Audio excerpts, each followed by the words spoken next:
Lovely. Oh, people from Perth. Gippsland. Lovely. So today's session, just to set the scene a little bit, is not my standard, this is my approach to wellbeing, kind of what's in my book, webinar or session. It's not that today. It's something completely different because I wanted to give you something that would help you elevate your well-being. So it's not unpacking the whole school approach. It's not unpacking my philosophy or belief, although I'm happy to get into that a little bit if it would be useful for you. But I just want to set the scene and let you know that it really is about your own personal strategies, things that you can do for yourself, but also that you can definitely take back to those you work with, the team you might lead, people you might mentor, or your colleagues. So before we get started, I'm going to have to let my cat in, or he's going to start like lunging at the door, which no one likes. I would just love to know, we're going to spend about, look, I'm going to say 30 to 45 minutes together, but I do like to talk. So let's see what happens. What would you like to get out of today's session? What would be really useful? Because even though I have stuff planned, like all good teachers, because we can pivot on the spot and meet the needs of our students, or I can meet the needs of you guys, hopefully. So what would be really good for you to walk away with? What would you like to know? Or are you just here to see what I've come up with? I'm just going to let my cat in. So just excuse me for a sec.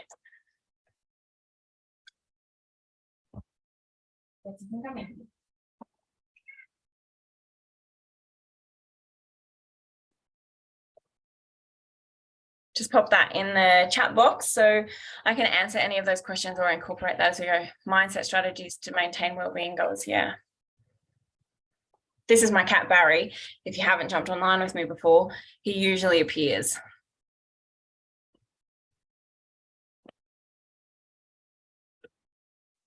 Anything else? Common themes in my school? Yeah. Not my school, in schools I've been to.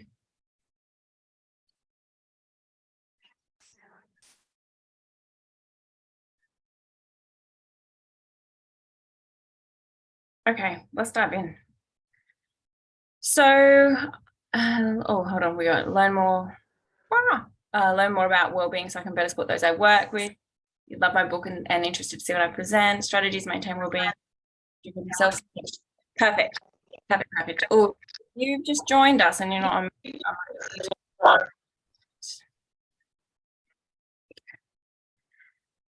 Yeah, okay, wonderful. So I'm going to be talking like I'm talking to you personally. So if you you might relate that to others, and I'll try and weave that in as well, that'd be great.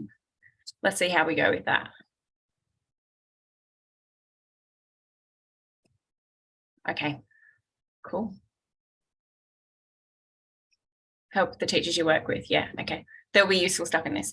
So this is the wellbeing framework that I use, which features heavily in my book. And it's also what I used a lot last year when I was doing lots of social media on LinkedIn and talking about how we can view employee, teacher, or staff wellbeing. This graphic says employee wellbeing. I think in the book in the middle it says teacher wellbeing. But I wanted to start here just to set the scene and give you an insight into how I view wellbeing, because it's very different to perhaps what might be out there, what you might know, what might be the perception of wellbeing, especially if you're mentoring or leading people. And so I often get asked, what is the first thing we can do to help others, or what's the first thing I can do when it comes to wellbeing? And I always say we need to do a wellbeing reset, and this is one of the PDs out for schools. We need to actually take a step back and find out, understand, and build a consistent and shared knowledge about what wellbeing actually is, because we know it's not the yoga classes, although I'm teaching yoga tonight, which is quite funny. It's not the morning teas we might put on. It's not cancelling meetings or leaving early. Those things are really lovely and do help us. And that's part of our, what is known in the positive psychology world as subjective wellbeing. But it doesn't help to shorten to-do lists. It doesn't help to make people work more cohesively. It doesn't help with the fact that we don't have enough time, or that we feel ongoing stress, because they're short, they're random, they're sporadic, and they're like band-aid solutions to a bigger problem. And so what we have to understand is that wellbeing is not about what we do, it's about who we are. And we need to be able to combine our subjective and psychological well-being. So our psychological well-being is what links to fulfillment, meaning, connection, purpose, growth, those bigger, more abstract concepts that that take more time. And so in a school setting, it's really hard to know how to do that, what that looks like, or build it in. And this is where part of the perception has come that, well, if my well-being was okay, I wouldn't be stressed. Or if people cared about my well-being, we wouldn't have as many meetings, or we wouldn't have to do as much planning. And it's actually not that. The World Health Organization talks about well-being as being part of mental health. And I unpack their definition in my book. And what I really love about it is it has 4 main areas. One of those areas is around knowing your strengths and working to your abilities. So I can't remember it off the top of my head. You know what? I could probably read it to you because it's in here. Let me see if I can quickly find it. And if I can't, we won't. Because in my book, I talk about, it's right here, page 17, if you're following along. No, I'm not going to read you my book. That would be a waste of time. But just as I'm talking about it, I can read it to you and give it to you, because the World Health Organization talks about mental health as being a state of well-being, and they have 4 key areas, as I was just saying. So they say it's a state of well-being in which an individual realizes his or her own abilities, which is about our strengths, can cope with normal stresses. It's like, what's a normal stress when we're being a teacher? And can work productively, which you'll notice here in this framework, and is also able to make a contribution to his or her community, which I think about in the teaching space is how we work and connect with teams. And so if you're not familiar who I am or how I kind of got here, I've been a teacher. It's the intro to the book. I talk you through my whole story and my whole experience, but I was a teacher and a school leader for about 17 years-ish. I also did some learning support work before I started teaching. So I've worked in schools right through university up until I kind of fell into this work because it was something I was really passionate about and could see the need for. And from doing this, I've been able to research and study and think about, well, what was it like when I was teaching? What was it like when I was leading teams and working across whole school leadership and strategic plans and having to deal with all kinds of complexities that come with being a school leader? And then what does the research tell us about well-being? And so when I stumbled upon the World Health Organization definition and looked at subjective and psychological well-being and things that we really need as educators and in schools to be able to help us have flourishing and thriving well-being, I built this framework. And it is what underpins all of the work I do around well-being. It underpins a lot of, in the book, I've really unpacked the everyday well-being components of energy and function resilience and emotional regulation and how we build efficacy. But our workplace well-being, which is in our school, we've got to look at, well, how do we build engagement of staff, not just students, but of staff? How do we have staff who feel productive, which is in the World Health Organization definition? And how do we foster a sense of performance and growth within our staff so it builds school culture? And that's all about building collective efficacy. So this is the framework I speak to when I talk about, well, what does teacher wellbeing really look like, or staff wellbeing really look like? But it's not something that I would suggest you take away and adopt and apply to your school, or you're necessarily saying that this is what we do for wellbeing now. It's an approach and it's something to get you started and thinking. And I wanted to share this today just in case you haven't seen it and you're not quite sure where I come from or what I believe in this space, but also to help us move into today's session. Because as I mentioned, I spent a lot of time in schools working with teams and teachers and whole staff in regards to school and staff wellbeing at the beginning of the year. And a lot of that is doing wellbeing reset PDs, looking at long-term strategy, interviewing staff, or doing action plans with wellbeing teams to find out exactly what's going on and where do we want to go and where are we and what's supportive of our personal and professional wellbeing, our individual and collective approaches, and how do we do that? And one of the common themes that has really come through, and some of you have already put it in here, is how do we develop and maintain those strategies that support our well-being? And what has come up one of the activities I do is I get people to do a mind map around what is well-being. Often what comes up is this concept or this idea that it's being not stressed, or having less stress, or reducing stress. And so that's been a big theme at the moment, as well as how do we stop? How do we switch off? How do we walk away and not have things rumbling in the back of our mind? So that's what we're going to focus on today. We're going to have a look at how our everyday choices for everyday well-being through the lens of stress or de-stressing and rest. So two common themes that pop up a lot, and that when we think about well-being, perhaps we might say, well, well-being is relaxing or well-being is not being stressed, but it's far more intentional than that. In fact, the way we dive into what well-being looks like in regards to our everyday well-being has to be intentional choice. It has to be developed under what I call the 3 Ps. So I haven't shared this before. This is something new that I've created and been thinking about, because again, as what's popped up here today when I was asking you what you would see useful or what you'd be looking for, it's around strategies to maintain well-being, or how do we keep that momentum going of strategies? How do we have the mindset to be able to maintain those goals? And it really sits here in these three Ps.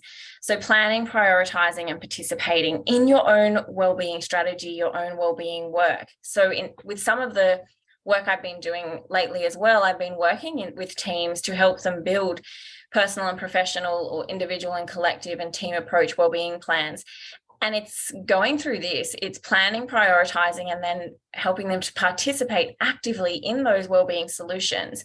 Because often what we do is we get to a point of feeling like, I'm really tired, I need to do something, or this is the year I'm going to take hold of my physical well-being and I'm going to have the energy that I need.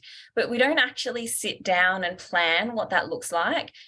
And what I know from my own experience when I was teaching most definitely about the things that made a difference, they were things that I really intentionally planned to do. I made them a priority, and then I had to participate in that. I know that kind of sounds silly, but often what we do is we go, yeah, I'm going to plan to eat healthy. I'm going to buy all the food, but then actually we just order takeout because it's easier, or because we haven't put in the effort, or because we don't want it. Or we think, yeah, I'm going to get fit, so I'm going to join a gym.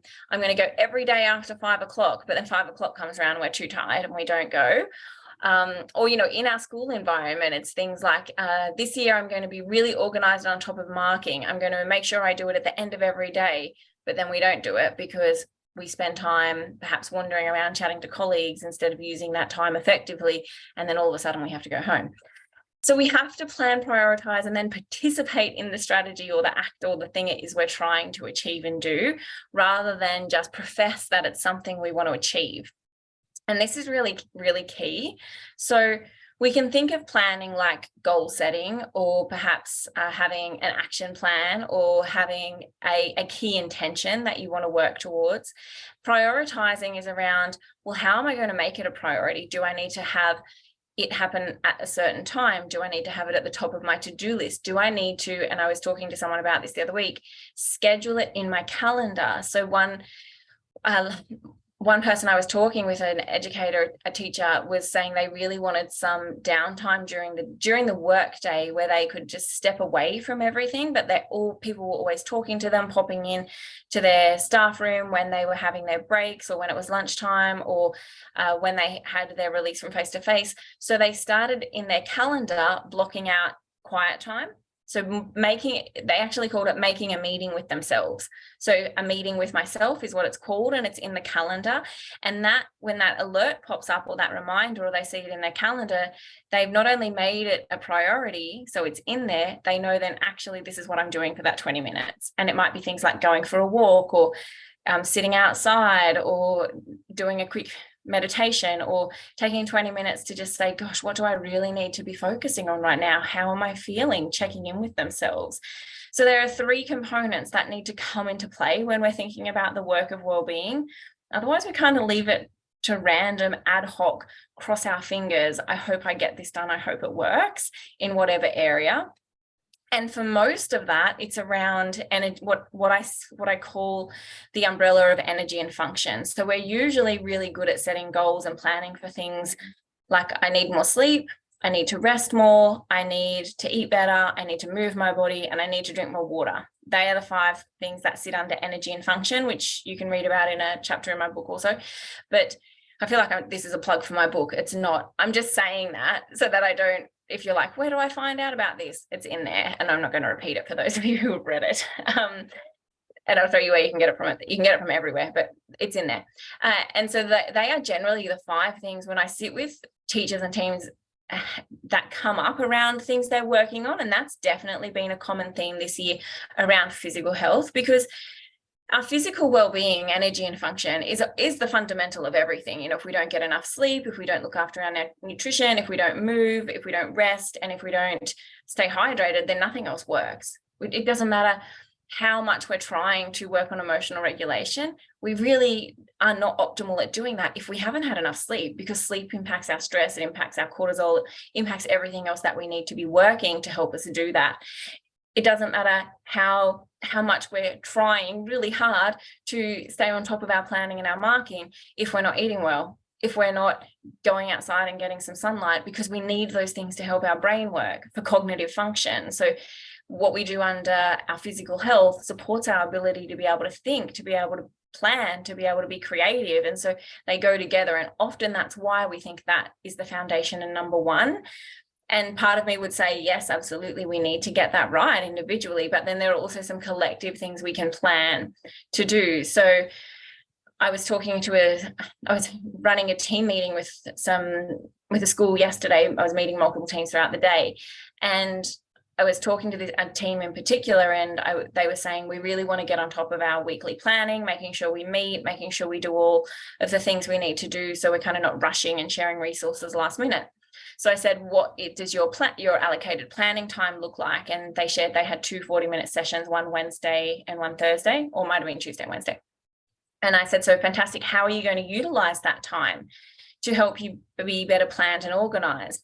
And they said, oh, well, we'll just do whatever we need to do. You know, usually that time is kind of whatever's on our to-do list and pops up. And I understand that, because part of teaching is being reactive and we have to deal with things as they come up. However, we have to plan for the time we have. So I said to them, well, what if you use, and this is what I did when I was teaching, and this is what I led teams through, be intentional with that time. So what if on Tuesday you actually plan and resource your English lessons for the following week? And what if on Wednesday you plan and resource your maths lessons for the following week? And perhaps on a Tuesday afternoon, you can meet for maybe another 40 minutes to do the other subjects. And then all of that is taken care of. So you're ready, because that's the number one. The teaching is number one. The other things, they need to wait. We can kind of say, well, I'll make sure my emails are done first thing in the morning and last thing before I leave. And if there's other things to organize, they fit in with the time we have available. But we need to be intentional with the big tasks, the non-negotiables for our teaching. So we need to plan for how we're going to do it. We prioritize by setting aside that time, those 40 minutes on Tuesday and Wednesday. And when that rolls around, we do it. We don't go, will I do it? Will I not do it? I don't feel like doing it, so I'm not going to do it. We don't get around to our planning and prep time and go, oh, what am I going to do with this time? We know instantly, because we've planned it, we've prioritized it, and we don't need to make the decision. So this is something you can use not just in your own personal well-being, but also in the professional well-being space too, to think about. That's a strategy. I know we're talking about planning and prep, but actually we're talking about being organized. We're talking about reducing the amount of pressure you take home with you in order to be able to say, well, I'm organized, so I don't need to think about it, and create more space. Because if we don't do that, we end up stressed, we end up worried, we end up going, oh gosh, I've got all these things to do and I just don't know how to do it or when to do it. So take this 3P lens and apply it to some of the things you're trying to work on, you're trying to tackle, or you're trying to reduce, and think, well, how do I plan, prioritize, and then actively participate in some of those well-being goals I'm trying to strategize and make happen? Is that helpful? I realize I've just talked for a really long time and we might need to do part 2. That's okay. Does that help, going through some of those examples and bringing some light to that? Yeah, cool. Yeah, great. Awesome. So we're going to dive in to this lovely little thing called Zen and Zest, which is what we're all really trying to achieve, right? We're trying to achieve some Zen in our life and a little bit of zest. The common theme that I've come across is definitely around Zen, more rest, more feeling calm. And in actual fact, I was just looking at the definition of Zen, and it says being able to do things with intuitively rather than intentionally. And I think you have to do things with intention before intuition comes. And so just knowing that you feel good and you feel calm and you feel like you've got that space sorted. And then zest, liveliness, having life force back into it, our space, and having energy. That is what we want as educators, whether it's for our students, whether it's for our teams, or whether it's for when we go home. We need this. So that's going to be the theme. They're the two things we're just going to look at Zen today. We're going to look at and try and establish how we do this. How do we bring a little bit more Zen and zest into our life? So the idea of Zen in this context is to help us be able to reduce stress and increase rest. If we can reduce stress, and just to clarify, I don't mean that sometimes in the wellbeing space, we hear this common theme called like just stress less, just get over it, just move on. It's not that stressful. But in actual fact, if it's stressful for you, then it's stressful. No one gets to deny what is stressful or isn't stressful for you. We all experience and see things differently, just like wellbeing is different to everyone. Self-care looks different to everyone. It really is about acknowledging how you feel and what's causing it and asking, am I okay with it? Not thinking you have to get out of it really quickly. We want to reduce the amount of stress we experience and increase the amount of rest and calm that we feel. That's the ultimate goal. Because if we can reduce stress and increase that rest state, that calm state in our mind, we're going to be able to tackle things more openly, more quickly, be more productive, be more engaged, be kinder to ourselves and others, and feel like we can maintain that level of energy. If we're in a heightened stress state, then we can't maintain that energy, and it impacts us in all kinds of areas. And if we're not able to be calm, we just don't work as well. We're not able to think clearly. We're not able to collaborate. We're not able to prioritize. We're not able to slow our mind down. So a huge part of what we want to be able to do to help elevate our well-being overall is reduce stress and increase rest. And this has come out of, as I mentioned, talking to lots of teachers, educators, and leaders over the past few weeks, but also my own experience. I've just had a really chaotic time in airports and travel, and it's caused me quite a bit of stress that's out of my control. But I was talking to someone about it, and they were saying, well, aren't you like the wellbeing expert? Shouldn't you just be able to sort it all out, like control yourself? And I thought, you know what, that's not what wellbeing is. Wellbeing doesn't mean we avoid stress or we don't feel stressed, or when we feel stress, we are able to go, no, I'm not that emotion. I'm not feeling that, because we do. Stress is a normal human emotion. It's part of our experience. There's nothing wrong with feeling stressed. Chronic stress over a longer period can definitely be detrimental to our health, and I've experienced that. But I'm talking here about everyday stress that we experience. Just like the World Health Organization says, we've got to be able to cope with everyday stress, just those normal stresses. Delayed flights, as painful as they are, is a normal stress. So when I was talking to this person, I said, well, actually, the point of life is not to avoid stress, or not to think we don't experience stress, or not to have the perception that if I'm stressed, then my well-being is all over. It's actually about acknowledging that stress occurs, and we need to be able to strategize and think, how do I reduce stressful moments so that I can manage the stress better, and in return, increase my ability to rest and feel more calm? That's definitely what we've got to be aiming for if we're thinking about elevating well-being, because from that place, we can create change, we can create different ways of looking at things, we can solve problems, and we can actually just say, hey, you know what, it was a little bit stressful, but I'm okay. Or it was a lot stressful, but I used this time differently and I learned from it here, or I'm going to change this. So that's what we're going to have a little bit of a look at. Very quickly though, when we're talking about zest, and this might be a part 2 or it'll appear somewhere, when we're talking about zest, what we're aiming to do is reduce the meaningless and increase the meaningful. This is how we get zest back in our life, and there are multiple ways to do that. So I didn't want to leave you wondering what zest is all about. It's about this, but we are definitely going to spend time now diving into, how do we get this Zen? How do we get reduced stress and increased rest time? How do we have that sense of calm? So here is my stressless framework. When we talk about stress and we want to be able to reduce stress, this is important for us as teachers and educators, because we actually have quite highly stressful jobs.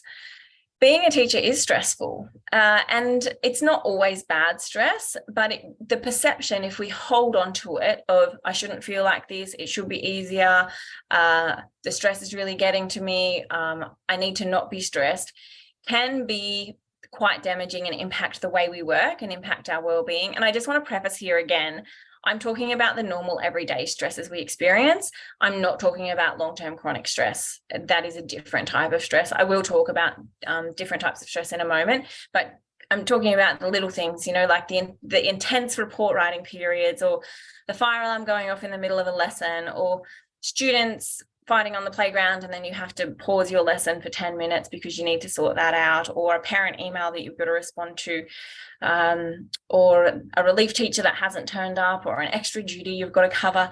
These are all things that contribute our stress levels at school as educators and as teachers, and then they impact who we are when we go home.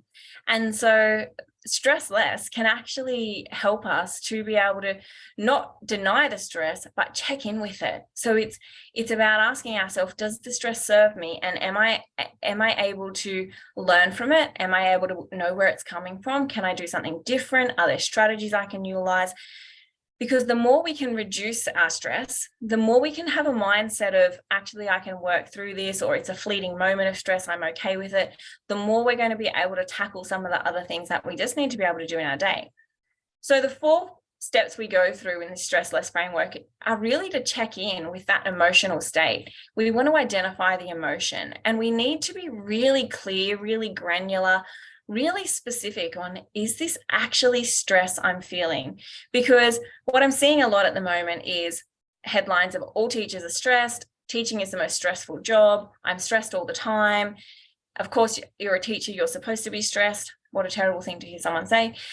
And often it's not, sometimes it's not stress. It's just that we're using that word. So one thing I talk about in emotional regulation in my book also is being really granular and specific. And if you haven't yet come across an emotions wheel, or you haven't done any work around understanding how emotions make you feel, I'd suggest you go and read that bit, because sometimes we use the word stress because it's so common in our vocabulary, but it's not actually how we feel. So to give you an example of that, it might look like a teammate, a colleague, a person on your team has agreed to help you organize some resources for the lesson the following day. And they've said, yes, I'm going to get this ready for you. We'll have it in the morning. So you're relying on them to do that. You're like, great, awesome, can't wait for that. In the morning, they're like, no, I didn't have it. I went out for dinner with some friends and I just didn't get around to it. I'm so sorry. And all of a sudden you're starting to feel stressed because you have to get those resources ready. Yeah, you have to do that. But in actual fact, stress is part of that emotion, but what you can flip to is looking at the cause. Is it internal or external? Well, actually, that's an external experience that's causing that stress, because your colleague hasn't followed through on actions. And so, yeah, you might feel stressed in the fleeting moment, but the other feeling that might be coming through is feeling let down, feeling like, oh, I'm not sure if I can trust that person anymore, or I'm not sure how we're going to work together. And so that emotion is just as important, because what that allows you to do is, rather than go and say, oh, I'm really stressed, and start speaking and seeking in that space, you can actually say, hey, you know what? I'm actually feeling quite let down by that, because I had to rush and get something organized, and that's not how I operate in my classroom. So there's a key difference between being stressed in the fleeting moment and actually knowing what that deeper emotion is. Because when we do that, we can build more proactive strategies around, what can I do? Well, what could I do here? Well, actually, I could make sure that at the end of each day, all resources are organized, rather than one of us trying to do it that night, because things happen of an evening and it's out of our control, or things might happen in the morning if we're thinking, oh, I'll leave it and do it in the morning.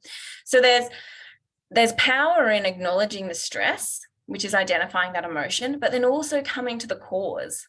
And we don't often go through this cycle. We just go, oh, I'm stressed. I was so stressed this morning because my partner didn't even get their resource ready, and then I had to do it, and that's it. Long term, that could be quite damaging for team cohesion, for working together, but also for just how you feel in the morning, or feeling like, oh, is that going to happen? So we want to be able to get to the root cause of that really quickly and acknowledge, is it internal or external? So am I responsible for it, or is it because of someone else and something we can work through? And if I'm responsible for it, what can I do? We then speak and seek about it. So you might speak to a trusted other, you might speak to a leader, you might speak to the person whom you tell all your issues to or talk through. I have a friend I voice note. So when I'm stressed, I say, hey, this is on my mind. I want to talk it through. She's almost like a silent counselor or a silent coach in some ways. Just by talking through, I'm able to process that. And then the other part of that is seeking out. Do you need to seek out help? Do you need to ask for help? Is there someone you need to go to? And then it's working on the strategies that you implement next. So that's a really important cycle to use when you're feeling stressed or when you're feeling like you're unstable in that emotional space, because once we know what our proactive strategies are that we want to implement, and I'll share some with you soon, we can then start to be more solutions focused, more open-minded, and be able to work through those tasks quickly, whatever those tasks might be. I'm just going to have a sip of water. Does that make sense? How are we going? Keeping up? Yeah. Perfect. Any questions? Just pop them in. Awesome. Okay. So how do we know we're stressed? It's all well and good for me to share that with you and say, just identify when you're stressed. But often we don't know when we're stressed, or we use it and that's not actually how we feel. Or in my case, I won't do the whole 15-minute spiel, but when I was suffering from chronic stress, I didn't know I was stressed. And I remember sitting in not one, but two doctors' offices over the period of a few years with them. The first one telling me, I think you're stressed and you should do some things. And then the second one saying you have chronic stress, and me being in complete denial that that was the truth. And looking back now, I can definitely see that. And there were signs of stress, but I didn't know them. I also didn't want to admit them. I had a lot of shame around admitting that I suffered from stress. I was a school leader at that point in time, and I just wanted to do the best I could and wanted to save the world and change everything and make everything better. And I think I had a lot of shame around identifying that I perhaps wasn't doing those things, and people would think I wasn't a great teacher or a great leader, and people would think less of me. I mean, none of that was true. It was all in my head, but I definitely didn't want to acknowledge that. And part of it was because I didn't know what stress looked like. I thought stress was this kind of rushed feeling in my body of like, oh, I just don't know. Like, I'm stressed, something's happened and I'm now stressed. Like there's an event and it's an emotional reaction and that's it. And I think if we can educate ourselves a little bit more around what it might look like, it could really help us to put in strategies earlier or to be more proactive in things, because it's sneaky, it hides. And it also comes in different types. There are different types of stress. I've touched on this already, but just to unpack them for you. We can have positive stress, tolerable stress, and toxic stress. So positive stress, those normal stressful things, normal stress, a little bit of normal anxiety. It might be intense, but it resolves quickly. So they're the things I rattled off before. Report writing period, it's just a stressful moment, but we resolve it quickly, we get through it. Fire alarms going off, students we've got to deal with, an influx of parent emails, a meeting change at the last minute, a surprise assembly. These are the things that we as teachers might experience. They're a little bit of stress for us, but it's positive. We can work through it. They're just how it is. Then we have tolerable stress that might be longer lasting, and they give examples here of that first one also might be known as acute stress. We then have episodic acute stress or tolerable stress. So it might be a little bit longer lasting. And here it mentions it can be mitigated through healthy relationships. So reaching out for support and that speak and seek process of seeking help. But this might be more around feeling like in the classroom, in your team, you're always the one carrying the load. It's almost like a repeat offender. It keeps showing up. Or it could be something around having an unstable leadership team and not knowing what's going on there. You can tolerate that, but it's definitely a longer lasting stress. Maybe you're in a school and you're experiencing the impact of a teacher shortage and you're juggling classes or teaching out of subject area. It's tolerable, but it's definitely longer lasting, and we need support around us to mitigate that, because we don't want to be here forever. And then, of course, we have toxic stress, which isn't good for us. It's intense, it's prolonged, it might be quite adverse, and often without support. So when I think about my experience of, I had chronic stress, which is like really long-term stress that I wasn't coping with. It wasn't that it was necessarily toxic, but I certainly wasn't seeking or speaking about it or looking for support because I didn't know that I needed it. I didn't know it was there. And in hindsight, perhaps there were some elements of toxic stress that I was doing to my own self. I wasn't sleeping the amount of I wasn't sleeping the amount of sleep. I wasn't getting the amount of sleep I needed. I was over obsessing about my physical health. I was not living in alignment with values, and I was quite a mismatch with what my values were and my daily actions. And so that was long term. Some of the things I was doing, definitely to my body and even the way I was thinking, I was in a very negative space. I was very much about, well, this is always a problem and we can never fix this and this is never going to work, because I was quite severely stressed and it was impacting all areas of my life. I wasn't able to shift from that. And so that definitely was a toxic stress experience, but most of it was internal. Most of it was coming from me, not the external, which can be really hard to face, really hard to deal with.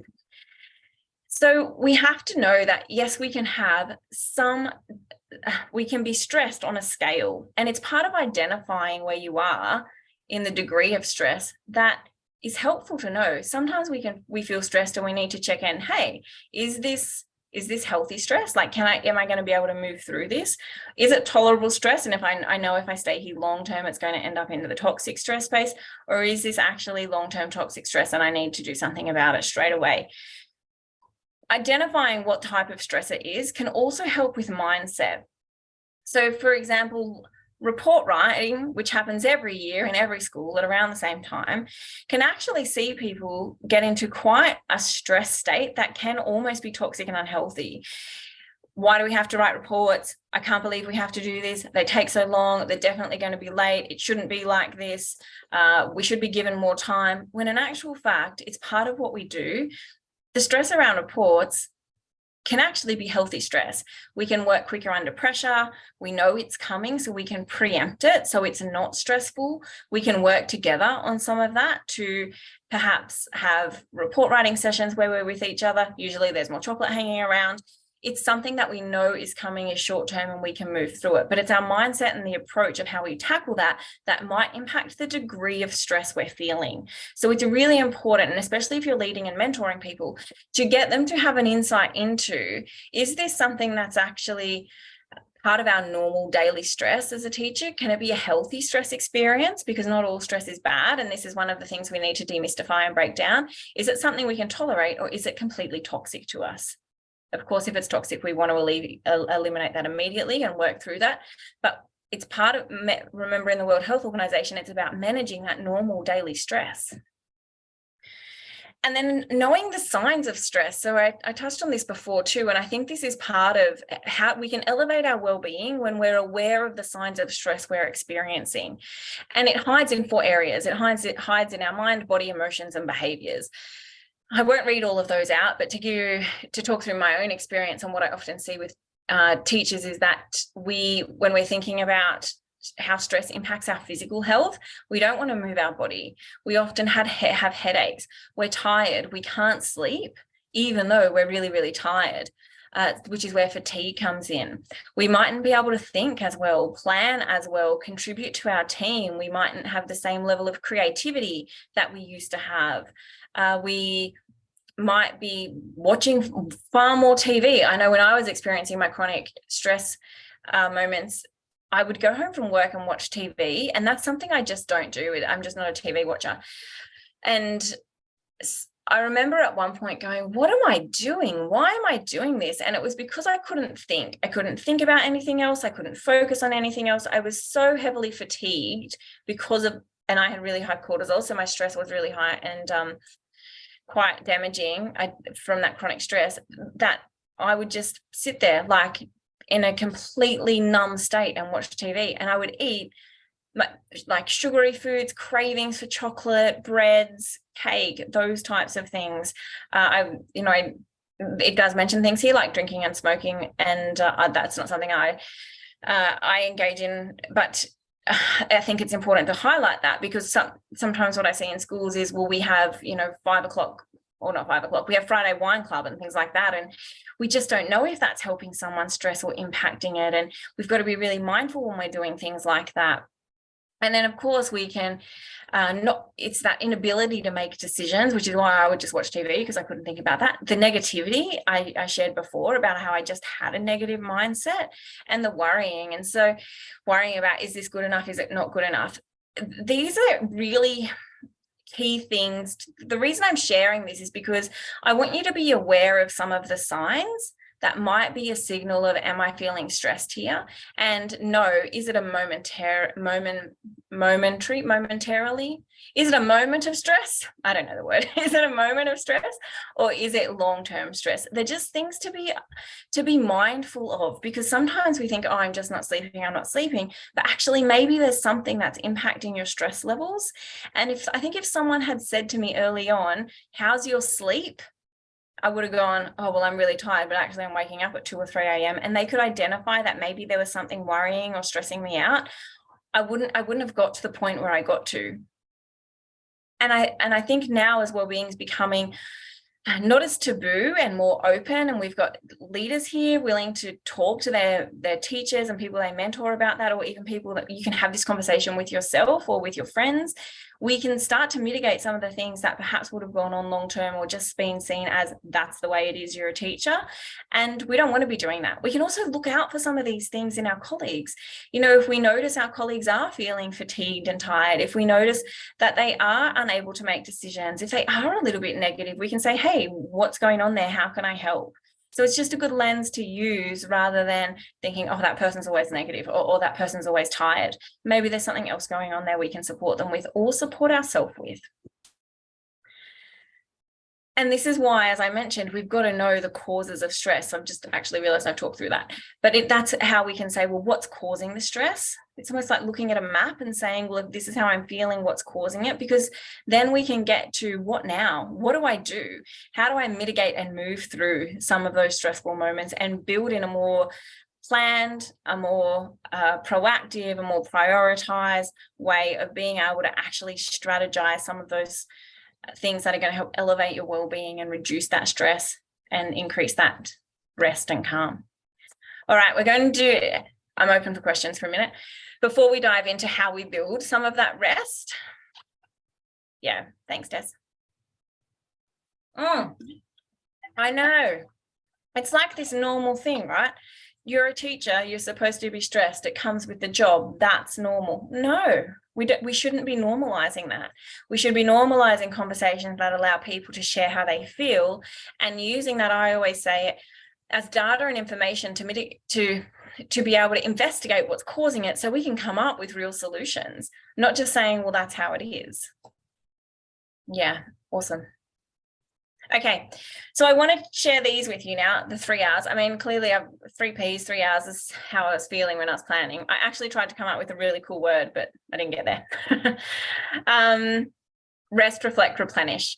So these are 3 things that, once you identify how you feel, what might be causing the stress, and moving into more longer term strategies, you can start to build into your daily elevating wellbeing practices to reduce some of that stress and increase some of that rest and calm. So the first one I always get asked is, well, how do I switch off? Like, how do we do that rest? And then the second one is, what can I change? And then lastly is, what do I need more of? Which is about how we replenish daily, which links to how do I rest and switch off. So what we're going to finish with are the different types of rest I want you to consider, because often we do this wonderful thing where we're teachers and we think, well, I'm just going to keep working until the end of the week, or I'm just going to keep working until the end of the term, and then I'll rest, and then I'll rest. I was even talking to another consultant entrepreneur in this space recently, and they were sharing, this was in January, and they were sharing with me, they didn't have time to stop until the end of March. They were already feeling burnt out, and it's only January. And I think when we do that to ourselves, we're definitely putting ourselves in this space of, I don't have time to rest, reflect, or replenish who I am. And when we do that, we're not showing up and giving our best self, we use that term, to our students, to our colleagues, or to those we work with, when we're working from an already empty cup, from a depleted state. And so the trick to being able to not just identify things that might be causing stress or identifying some of those stress signs, rather than doing what I did, which is I walked into my doctor's office and was like, there's nothing wrong with me. I'm just tired. I'm a teacher. I'm supposed to be tired. They were the words that came out of my mouth multiple times. Rather than recognizing that that was a sign of stress and being able to do some of these things to support myself, it is about actually, again, actively planning, prioritizing and participating in these things. So let's find out what they are. So I want to talk you through now the types of rest. And this is really important because often when we think I need to rest more, we go, I just need to switch off, I need to do nothing, and I need to, perhaps not talk to anyone. Or maybe you do something like, oh, well, to rest, I go to the beach, or I'll wait till the holidays and I'll take myself overseas on a trip if that's what you do. Or, I'll spend a week watching Netflix and then after that I'll do some schoolwork. But actually we need to be planning, prioritizing and participating in these different types of rest all of the time. Sorry, I'm just trying to open my notes on my tablet and it's decided to do something weird. We need to be planning for these types of rest all the time. And again, this is something I didn't know, and I wish someone had said to me, and it wasn't until I ended up with my integrative GP where she started talking to me about aligning this to values and then knowing what type of rest it is we're engaging in. And she said, you've got to be intentional with that. So that definitely was news to me in terms of how to switch off. And that's often what I get asked, how do I switch off? And it's this is what it looks like. So physical rest, for example, might be things like resting your body. It might be sleep. It might be naps. I often share that I worked with a teacher once who used to be able to have like a 7-minute power nap at lunchtime, which I just think's amazing. He used to put his headphones on and just when he wasn't in charge of students, of course, and be able to lay on the floor and listen to a 7-minute meditation and have a little nap. How wonderful. I don't think I could do that. It might be things like breathing, yoga, stretching, but it could be running. It could be swimming. It could be doing something active where you in a way you find that meditative for your physical body. We've got to plan these things in, not leave them to chance. Book it in your calendar. And then we have spiritual rest. So spiritual rest are doing the things that bring us meaning, that bring us connection, if that's what you get through your spiritual avenue. It's also about community. So it's a way to help us rest, but connect on that spiritual level in whatever way that serves you. I'm actually off to teach Kundalini yoga. That's my spiritual practice. And I know even though I'm teaching, I will find it deeply restful and deeply supportive of connection and community. We then have creative rest, which means making creative space. And it might be taking a moment away from the creative thinking you do in your work area, but also allowing yourself to rest through doing something creative. So it could be a hobby, a craft, some art that you might do, but also it could be play. It could be having fun. It could be finding joy. It could be being in nature. It could be doing an art class. There's so many ways to be creative and rest through that creative element. We then have emotional rest, and this is where we pause and actually start to explore our emotions. So how do we rest through, how do we understand our emotions so that they support us? It could be journaling. It could be, as I mentioned, I voice note someone. It could be self-care for yourself. It also might be checking in with where you want to say no and doing that and asking yourself if you can. We then have sensory rest. How do we rest through senses? It might be, for example, I use an eye mask when I sleep because it blocks out some of that light. It could be looking for moments of silence. So whether you might use earplugs or headphones. Sometimes if my brain is, and I actually was talking to in a school, we were talking about this. They have kind of an open staff room, and someone shared that they actually, if they've been teaching for a while and they then go into the staff room, they just need some like rest time from the noise. And so we talked about sensory rest. And one of the things they came up with was that staff members could wear headphones. And when they have headphones on, it just means that they need some quiet time. So they need to rest, not just only their mind, but also the noise. Turning off devices, turning off the lights, thinking about sensory deprivation to rest in some of those ways as well. Social rest. So you can rest socially by spending time with other people, by catching up with friends. Socializing with teams is a common thing that comes up in the work of wellbeing that I do in schools and workplaces, where people feel like they don't have the opportunity to just rest and relax with each other, to get to know each other on that social level. And what we know about social connection in the workplace is when you're more connected to your colleagues and teammates on a personal level, you have higher engagement, you have higher productivity, you have a deeper understanding, compassion, and empathy for them, higher emotional intelligence with them, because you know who they are. But it's through social connection that we develop those relationships. And then last of all, we have mental rest, where we might use little regular brain breaks. And we know that teachers are always inundated with things like having to make multiple decisions and decision fatigues and always thinking. And so how do we rest our mind? Is it listening to a podcast or music where you can just totally zone out? Is it, again, doing something like journaling? It's asking yourself, how do I do that? How do I use these 7 areas to support me to rest, rather than thinking rest is about doing nothing? Because we want to actively engage. And the beautiful thing about all of these areas are you can also take them into your work environment. You can have creative groups like we do with students that support staff to rest through doing something creative and fun. I was talking to a teacher today, actually, and they were telling me they were doing this in their school. They've stopped doing it, but doing interest groups. And she was in a high school, and she was saying that the food tech teachers taught her how to ice a cake, and then she iced a cake for someone in her family. So that was resting, but doing something creative. We can do physical rest through team sports, or yes, you can go to yoga teacher and every now and then, as long as you're doing all the other things as well. How do we provide people to have that social rest and just catch up with each other, or support spiritual rest, mental rest, whatever it might be in our workplace too?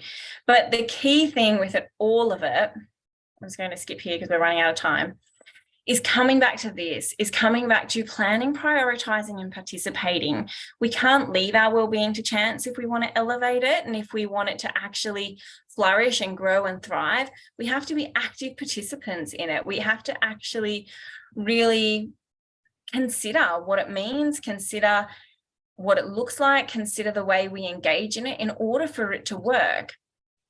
And when we do that, we're going to give ourselves opportunity to reflect on what is or isn't working for our well-being, especially if we're feeling stressed, what we can pivot with, what we can change. We're going to allow ourselves to feel replenished. So part of being replenished is that planning in how you're going to identify and use these different types of rest to be able to reduce that stress, but increase that calm. And then ultimately, what you're going to have are moments through the workday and also at home that are going to support you to be able to work through some of the more complex, more pressing or more tackling issues. So I hope I've covered everything there that allows you to be able to take some of this for yourself and for others. I'm mindful we're nearly on an hour and I do have to go teach a yoga class. Someone's just jumped in now. That's okay. You will all get the recording of this, but before we wrap up, hang around, because I did say I would give a free copy of my book away, which we're going to do. But before, does anyone have any questions before I dive into just the last little piece? Questions or comments to finish? Morning or nighttime routines? Yeah, I can chat about that. So morning routines, there's a wonderful book called The Miracle Morning by a guy named L. Helrod. I would suggest reading that. And he does talk about, and these are some of the personal things I do. I always think your morning time is sacred and it's about setting up the day. So I meditate in the morning. I then do some journaling or some reflection and drink warm water and lemon. I exercise, I go for a walk in nature, and I have a coffee and think about, what my day involves. Not necessarily always in that order or always in the same order, but that's what I do. It's called The Miracle Morning. And my evening routines, we have a rule. My partner's a teacher. He does lots of stuff. I do lots of things. And we just have a rule that about 7:30, 7:45, we turn everything off, and that's when we start getting ready for bed. So we might watch a bit of trash TV, but the lights go off. I have a cup of tea. I wash my face. I do all of those things. I go to bed. I read. I use an eye mask. it's like when we were little and we used to have routines for getting out the door to go to school and routines for going to bed. We have to self-parent. We have to do those things and say, actually, this is my routine. Sometimes rather than and do all the productive things, like I'm so tired and unmotivated, rest in the morning, I just roll out of bed and do all the productive things. Yeah. So I would say, think about what's just one thing you can do. Don't think about all the things. So we put so much pressure on ourselves to do all of the things all at once. Just think what's one thing. And not the easiest thing, but the thing that's going to give you the biggest return on investment. So is it if you just walked around the block for 10 minutes every morning, how would that help? I think one of the things that I struggle with now, even yesterday, I was like, I don't want to go to the gym. It's just the doing, it's the getting started. So reduce the amount of decisions you have to make. Is there something you can, so I'm someone that does a lot of meal prep, and I talk about this with teachers too, because it's one less thing I have to do. So I would when I was teaching, I just had overnight oats for breakfast every day. I would make a couple at once, like 3 or 4 at once in batches, put them in the fridge, grab it, eat it. And I didn't have to think about what I was going to have for breakfast or go through the motions of making breakfast, because I wanted to use that time to move my body. I wanted to use that time to maybe do some breath work. And so where can you automate things and not have to make a decision so that you have more energy to put into other places? That's the key. It's about knowing if things are causing you stress or requiring energy and you need that energy to go elsewhere, how can you automate or make decisions that allow you to be able to do that in a more easeful way? Does that help? Is it Talia? Just let me know. Love that you mentioned creative rest and that it relates to being creative and doing things you enjoy. Yeah, baking when you need to relax, particularly at report writing time. Yeah, keep it going. I'm sure your staff love the cakes if you take them in. You've enjoyed it. You're off your evening walk. Yes, perfect. Yeah, thank you. Parent meeting. Yeah, awesome. Yes, my meal prepping is important for the week. Perfect. Okay, so if you've hung around to the end, I'm just going to share with you that if you want to learn more about this, know how to do it, if you want mentoring and guidance, then I do have Elevate running this year. And it's an opportunity for you to hang out with me for 12 months. We go through 12 modules, many of which are part of the Wellbeing framework. You can read about them on the website. They're all explained there. A new module comes out each month. So 12 modules over 12 months. And you're welcome, Amy. And through that, you get 12 live sessions. So 1 session no, that's wrong. 3 sessions a term. I was going to say 1 a month, but it's not. It's 3 a term because no one does anything December, January, me included. So if you've listened today and you're like, I want to know more about emotional regulation or more about how to set up those morning or evening routines, or I want a place where I can ask these questions, feel supported, feel guided, interact with me, pick my brain, this is it. I'm going to say it's $4.99 for the year. I should know the price of something I've created. It's $4.99 for the year, which means if you want to pay for it yourself or you get your school to pay for it, we can do that, absolutely. Or there's a payment plan. And what it means is that with Wellbeing, it's not a quick fix or a one size fits all or a checklist you can do.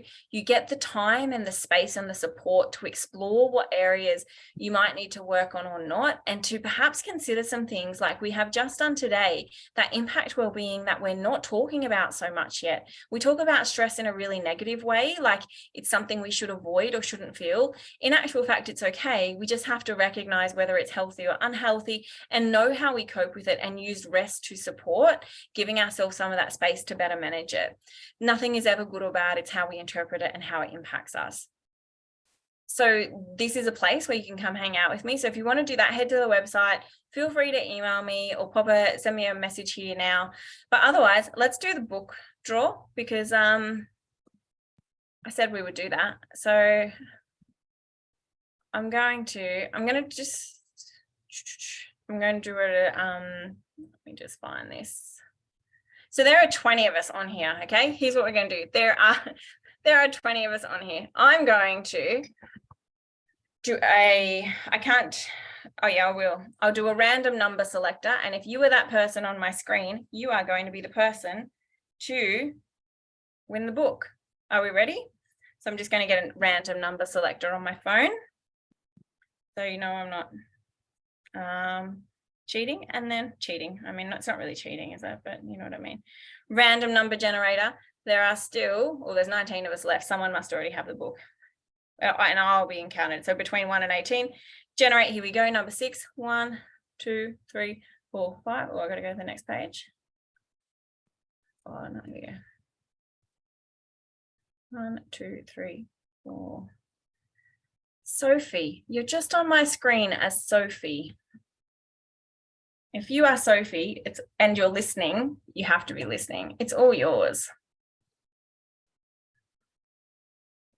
I'm going to send you a message, but otherwise, everyone else, thank you so much for hanging out. If you haven't, yeah, congrats, Sophie. If you do want to buy the book, it's on Amazon. It's on Amazon. Oh, you're listening. Awesome. So if you just flick me an email, hello@amygreen.com.au, and it's all yours. And if you already have one, you can gift it. But yeah, you can grab my book on Amazon or Booktopia. It's also on Kindle. So if you prefer to read that way, you're very welcome. You're very welcome, everyone. Hopefully I'll see some of you in the near future. Follow me on LinkedIn. If you have anything at all you want to ask, go for it. Yeah, thanks, Sue. Thank you. Perfect. All right. As I mentioned, I have to go and teach my beautiful yoga class, which I'm really looking forward to. But the rest of you, enjoy your wonderful evening, and I will see you whenever I see you.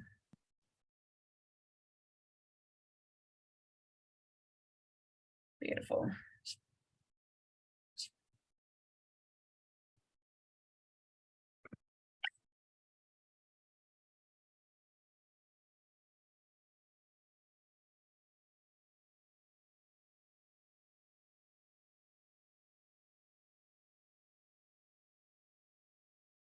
All right, if no one has any more last questions.